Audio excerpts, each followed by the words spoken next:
Y esta vez vamos a presentar un libro muy interesante. ¿Qué pasa con el Perú y la política? ¿Existirá un mundo utópico idealizado por algunos? ¿Puede suceder cualquier cosa en nuestro país? Y finalmente, ¿cuánto nos interesa la política y hacia dónde vamos?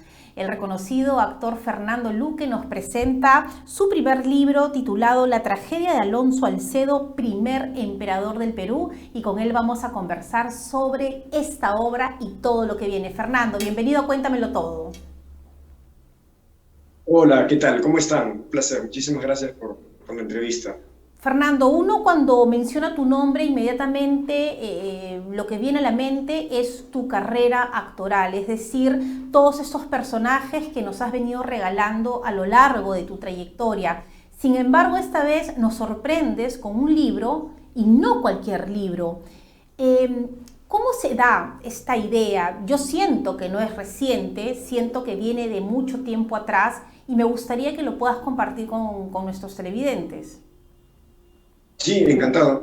Bueno, el libro, como ya habías dicho, se llama La tragedia de Alonso Alcedo, primer emperador del Perú, que es, digamos, un título provocador, me parece que acertaba con el espíritu de la obra.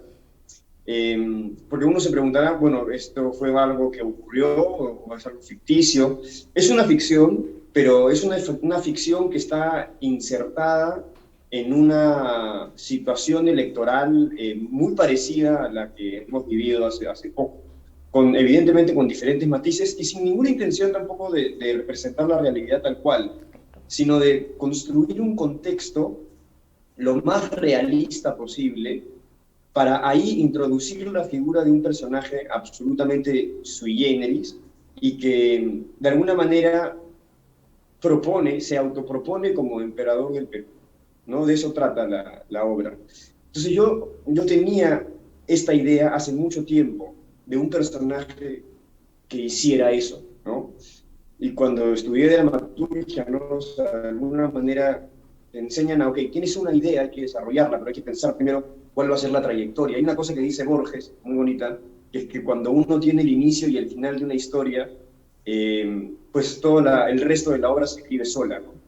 Entonces yo tenía el inicio y el final. El inicio es alguien que se autopropone como emperador y el final, bueno, no quiero decirlo para No, no. spoilearles, pero claro, pero de alguna manera, bueno, lo tenía claro en la cabeza, ¿no? Entonces, a partir de eso empecé a pensar, a ver, ¿cómo podría hacerse esto verosímil, ¿no? Porque obviamente la idea de por sí suena absurda, ridícula.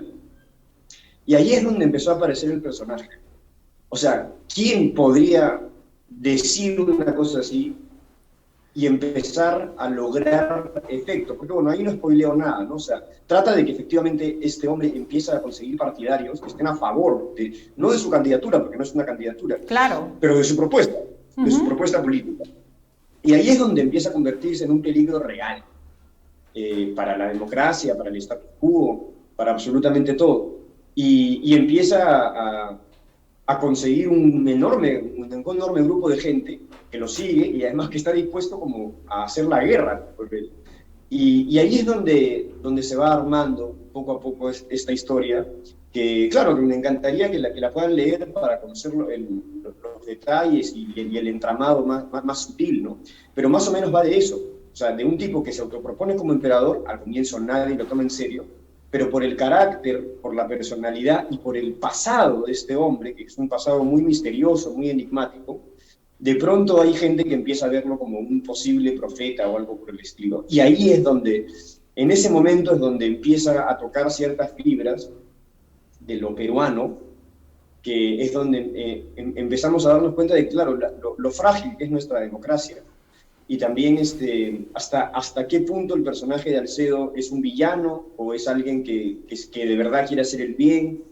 Son preguntas también que yo dejo, me parece que no del todo resueltas en la obra para que el espectador o el lector en este caso pueda hacérselas, ¿no? O sea, preguntarse, la idea es que el lector se enfrente a ver, Claro. ¿yo qué haría si apareciera algo así de verdad?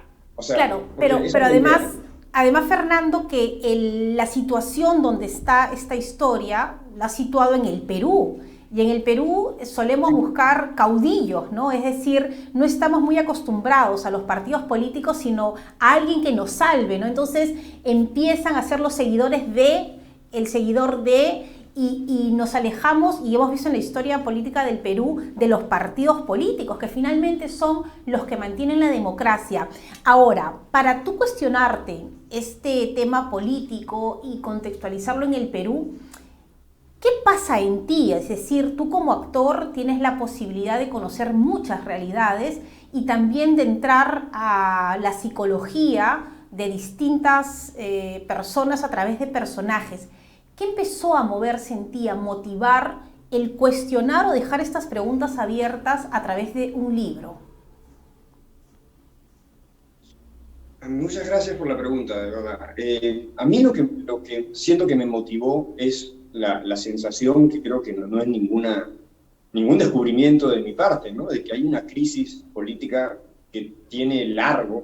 Incluso podríamos decir que ni siquiera corresponde a lo que está pasando ahorita, ¿no? Sino que es como si el Perú hubiese nacido en una crisis política y se hubiese desplegado como república en constante crisis y sin ningún momento de genuina esperanza, ¿sabes? Es como, o sea, uno revisa la historia del Perú y de verdad no hay nada más que penuria y miseria. No sé, o sea, no sé si estoy siendo muy radical con mi juicio, pero, o sea, tampoco es que yo sea un historiador, pero algo conozco de la historia del Perú y realmente no hay mucho de lo que verdaderamente sentirse orgulloso. Por el contrario, hay mucho de lo que sentirse sumamente avergonzado y triste y bordeando la depresión. Entonces, me provocó escribir una especie de epopeya de un personaje que, de nuevo, podría ser un villano, podría ser un héroe, pero la cuestión es, ¿qué pasaría si de pronto alguien hace algo, una hazaña política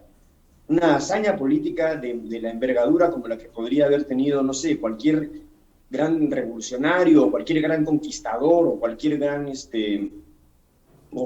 profeta, digamos, ¿no? Estos individuos que de pronto tienen el poder de unificar a un pueblo y fundarlo de alguna manera. Eso no ha habido en el Perú. No ha habido una sola figura que cumpla con eso. Y claro, entonces a partir de eso he dicho, ¿por qué no escribir una obra sobre eso, ¿no? Y me parece que el teatro tiene ese poder, el poder de crear realidades. Entonces ahí es donde el personaje empezó a cobrar forma. Y yo también, digamos, tratando de ser lo más artista posible, me he dejado llevar por todas las intuiciones que fueron apareciendo en el camino. Esta ha sido, curiosamente, la obra que menos me ha costado escribir, porque en el libro hay otras 4 obras más, aparte de esta. Pero claro, siento que no tienen la importancia de esta. Y, curiosamente, las otras obras me costaron, ¿sabes? O sea, yo estaba en el curso de dramaturgia de Alonso Alegría, que es un estupendo maestro, y yo iba y sentía que funcionaba mi dramaturgia, pero sentía que no me salía tan fácil, por ejemplo, como cuando estoy en el escenario, que me siento cómodo, fluido. Y luchaba con las obras. Es como, ya, las terminaba de sacar adelante porque porque estaba en el taller.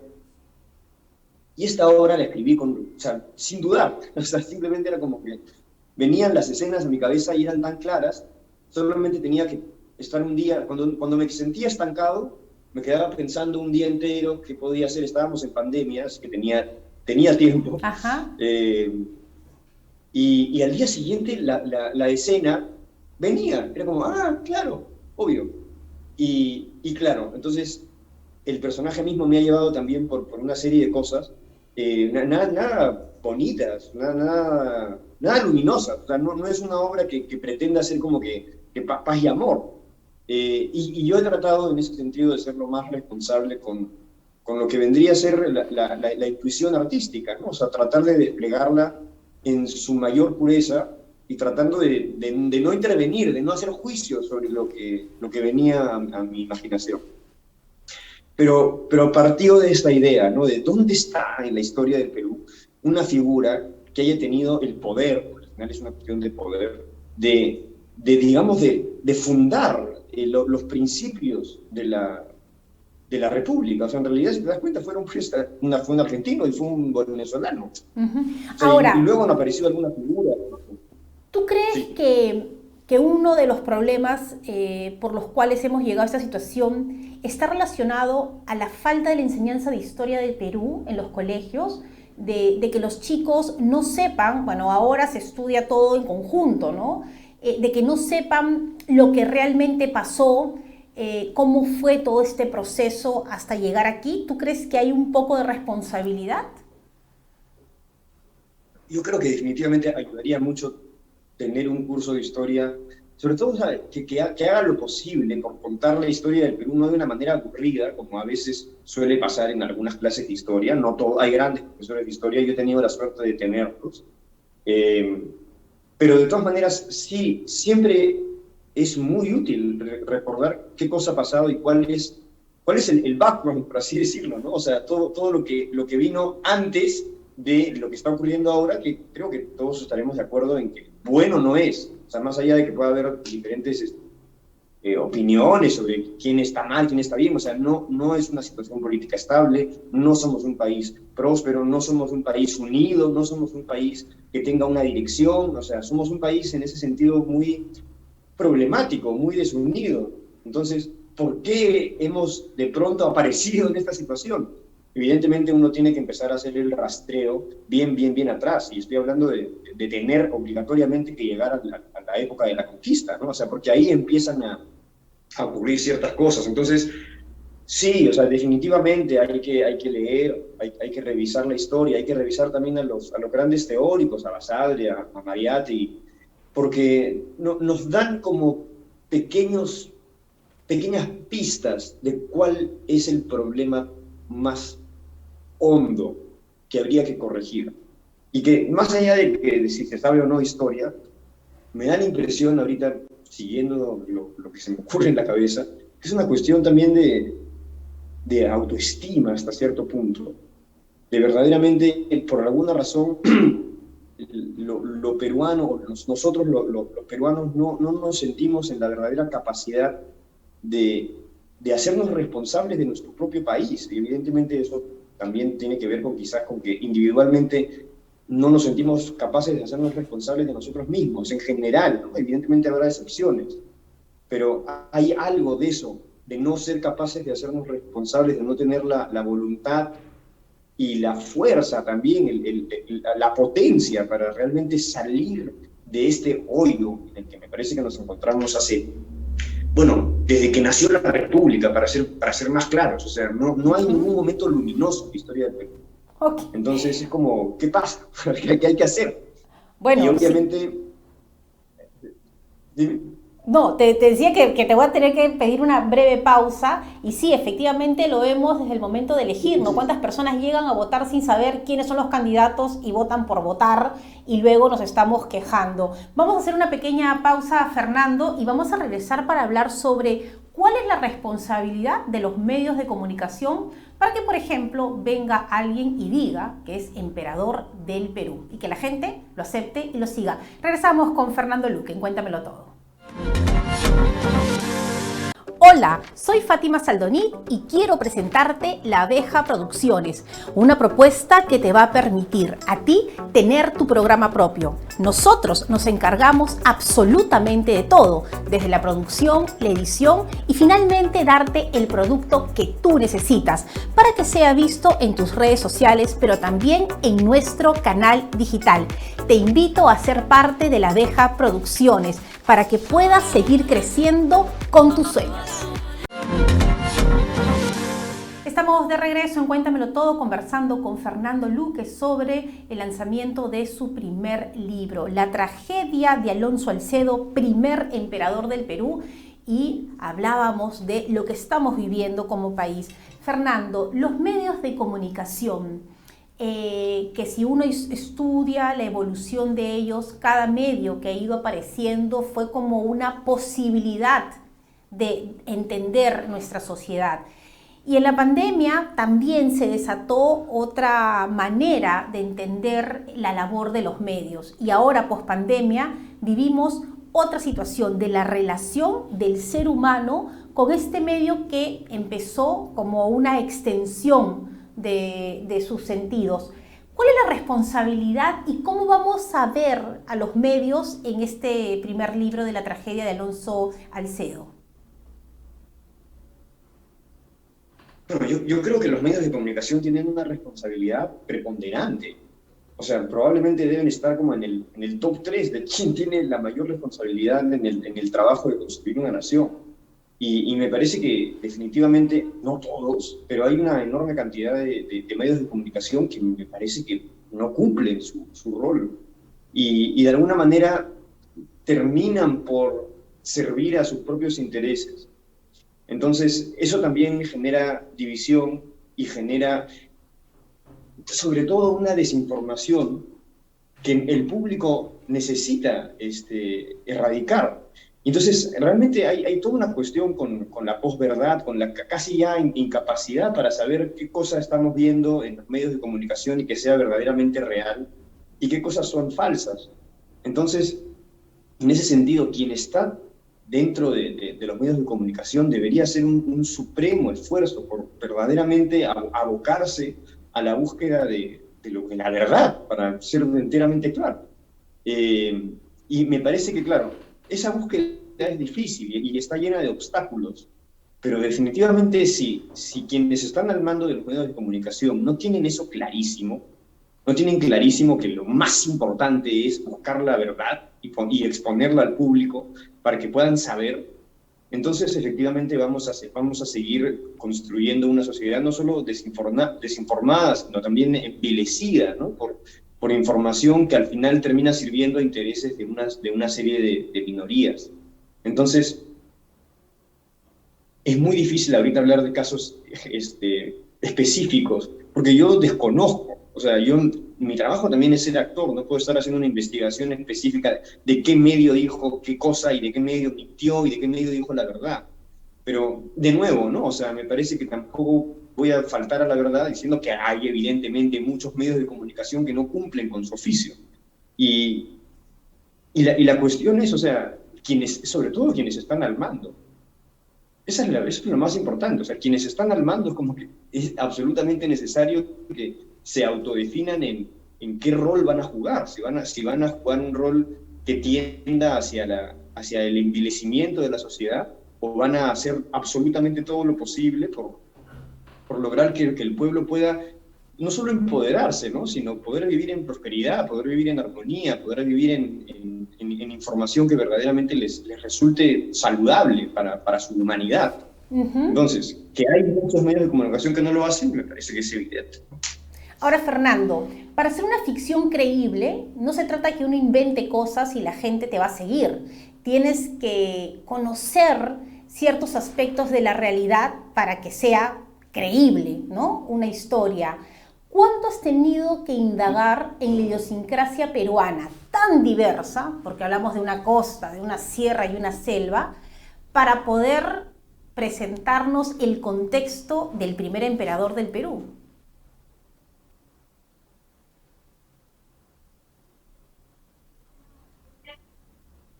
¿Cuánto has tenido que investigar? Bien, te escuché la pregunta, pero se entrecortó un poquito. Lo que te decía Fernando, sí, te lo digo, es que para que una historia sea creíble no se trata de que simplemente puedas contar lo que se te ocurra, sino tienen que haber elementos para que tenga esta conexión con el público de que puede ser verdadero. ¿Cuánto has tenido que ver, observar, investigar la idiosincrasia peruana, puesto que tenemos una costa, sierra y selva, para que se pueda dar esta situación donde hay un emperador, el primer emperador del Perú? Bueno, gracias de nuevo por la pregunta. Yo, curiosamente, desde muy chiquito, o sea, desde los 14, 15, sí, tenía mucho interés por la historia. Incluso en algún momento se me pasó por la cabeza estudiar historia, ¿no? en la universidad. Era el curso en el que mejor me iba. Y, o sea, era el curso donde a veces sacaba 20, ¿me entiendes? A diferencia de otros en los que no me iba tan bien. En la universidad igual, me apasionaba. Y ahí es donde yo, sin saberlo, fui recolectando información para lo que luego vendría a ser este libro. Ahora, hay una cosa que también debo confesar, yo hace mucho tiempo que ya no leo tanto. yo leía mucho más de chico, o sea, bueno, de chico, cuando tenía 20, 21, leía con mucha asiduidad, con una disciplina. Y leí, por ejemplo, los siete ensayos de Mariátegui, leí un poco de Kotler, leí un poco de Basadre, leía la historia del Perú de Marcos Contreras, si no me equivoco, con otro autor. O sea, me interesaba la historia. O sea, digamos que tengo un mapa más o menos superficial igual. O sea, no soy un conocedor a fondo de la historia, pero digamos que me ubico, ¿no? Y por alguna razón,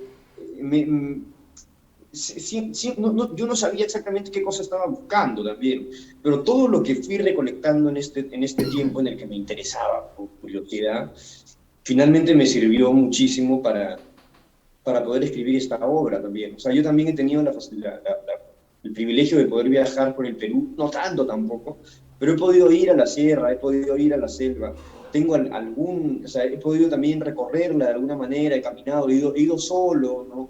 No con la idea de escribir la obra, sino simplemente por curiosidad, como te digo.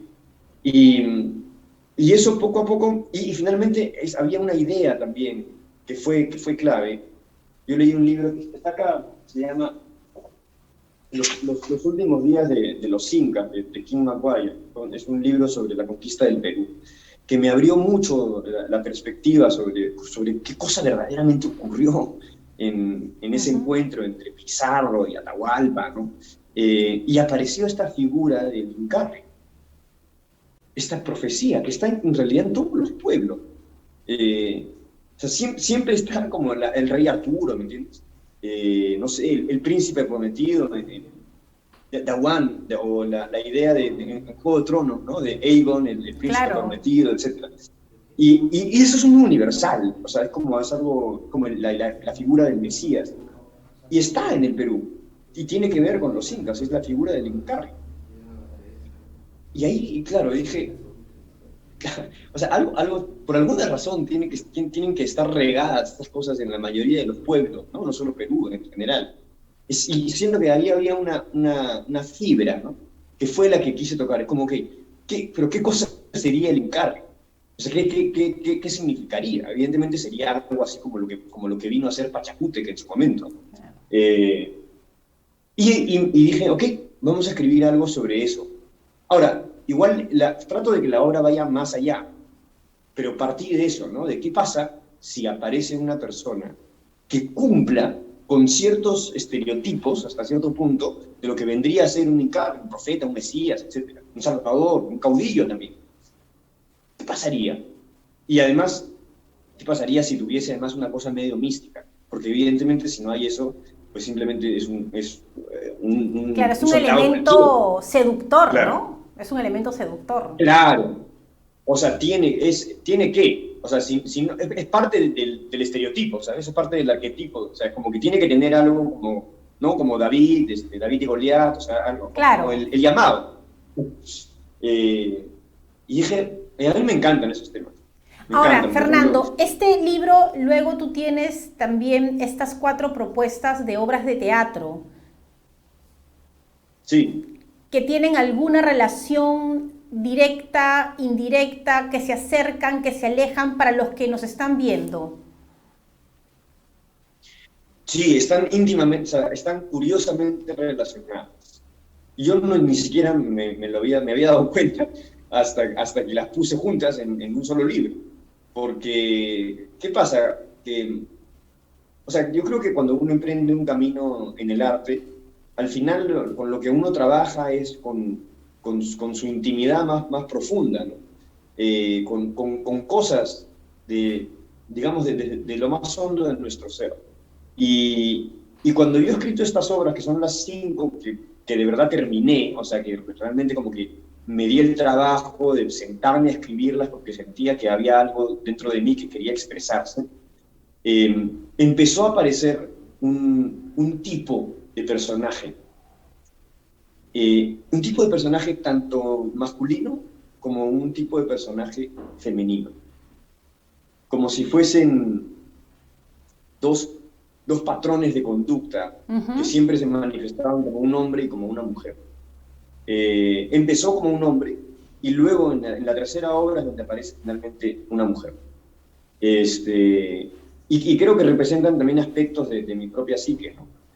Y de alguna manera es de eso también de lo que bebo para darle realidad a los personajes, porque es como que algo tienen que tener de mí. Y entonces, si uno lee atentamente la obra, por más que tratan de cosas completamente distintas, o sea, no es una trilogía o un grupo de obras que tratan del mismo personaje, no es así, pero sí hay un hilo conductor como energético. Hay una cosa que dice Cislo, el gran pintor peruano que falleció hace no mucho, que decía que él consideraba que todos sus cuadros eran como bocetos del gran cuadro que él quería pintar. Pero claro, al final ese gran cuadro nunca llegó, porque el gran cuadro estaba compuesto de alguna manera de todos estos supuestos bocetos. Claro, y más o menos eso pasa con el libro. El libro Fernando, ¿dónde podemos conseguir el libro? Dime. Cuéntanos, ¿dónde podemos conseguir el libro? El libro lo pueden encontrar por el momento en La Vaca Multicolor, que es la asociación cultural que fundé hace unos años y donde dicto talleres de actuación. Y simplemente que entren a la página y que nos escriban para que les podamos mandar el libro. Está 108 soles. Es tapa dura, es una edición bien bonita. Está lindo. Y tiene unas ilustraciones también bien bacanas. O sea, le hemos puesto todo el cariño del mundo. Entonces pueden entrar al Facebook de La Vaca Multicolor. Sí, o al Instagram, ¿no? Al pueden Instagram. Escribirnos al 937. A ver, vamos a escribir el número despacito. 937 214 825 825. O que nos escriban al Instagram la.vacamulticolor. Muy bien, realmente Fernando, gracias por entregarnos este material tan importante y ojalá que sea el primero de tantos que vendrán. Así que estaremos atentísimos y desde aquí todos los parabienes para ti, para todo lo que emprendas y por supuesto que tenemos que unirnos para transformar este país que tanto lo necesita, porque así como hay cosas tan negativas, creo que también tenemos mucha riqueza, pero como bien lo has dicho a lo largo de la entrevista, falta algo que nos una y nos haga mirar al futuro y encaminar bien el país. Te agradezco, Fernando. Muchas gracias, un placer. Muy amable tu entrevista. Gracias, nos vemos. Fernando Luque ha estado con nosotros presentándonos su primer libro y recuerden que pueden conseguirlo en La Vaca Multicolor. Hoy...